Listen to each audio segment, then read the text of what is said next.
भारतीय इतिहास का एक पन्ना भुला दिया गया, जिसे शायद कोई नहीं जानता कि वह कौन थी, क्योंकि हमारी इतिहास की किताबें मुगलों और गांधी में इतनी खो गईं कि भारतीय इतिहास के जरूरी अध्याय ही गायब कर दिए गए। आप सबने तैमूर लंग के बारे में तो जरूर सुना होगा, नहीं पता तो बता देता हूँ कि वो एक बर्बर लुटेरा था जो 14वीं सदी में मध्य एशिया से दिल्ली को लूटने आया था। जब वह दिल्ली पहुंचा तो उसने दिल्ली पर कब्जा कर 1 लाख हिंदुओं को बंदी बना लिया और उनका बेरहमी से कत्ल करके उनके सिरों का पिरामिड बना दिया। फिर वह मेरठ को लूटने निकला और जो रास्ते में आया उसे बेरहमी से मारता और मंदिरों को तोड़ता हुआ बढ़ता जा रहा था। इतिहासकार उसकी दिल्ली विजय का खूब बखान करते हैं, लेकिन मेरठ और हरिद्वार के बारे में लिखने से बचते हैं।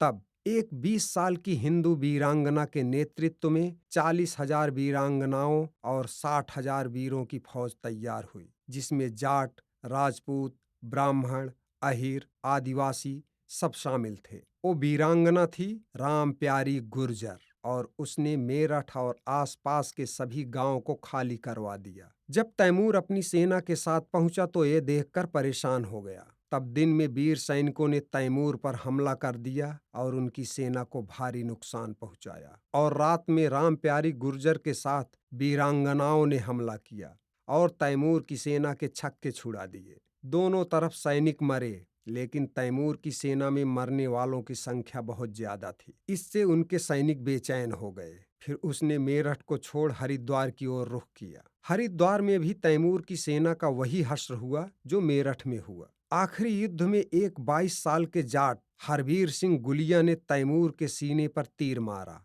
रात में वापिस से राम प्यारी ने हमला किया और उसकी सेना को समेट कर रख दिया। इससे घबराकर तैमूर वहीं भाग गया जहां से आया था और इस चोट से कभी नहीं उबर पाया और 7 साल बाद मर गया। ऐसी वीरांगना राम प्यारी गुर्जर की, जिसे इतिहास में दफना दिया गया, उनकी 4 अप्रैल को पुण्यतिथि थी। आइए हम मिलकर उनको श्रद्धांजलि अर्पित करते हैं। जय हिंद, जय भारत।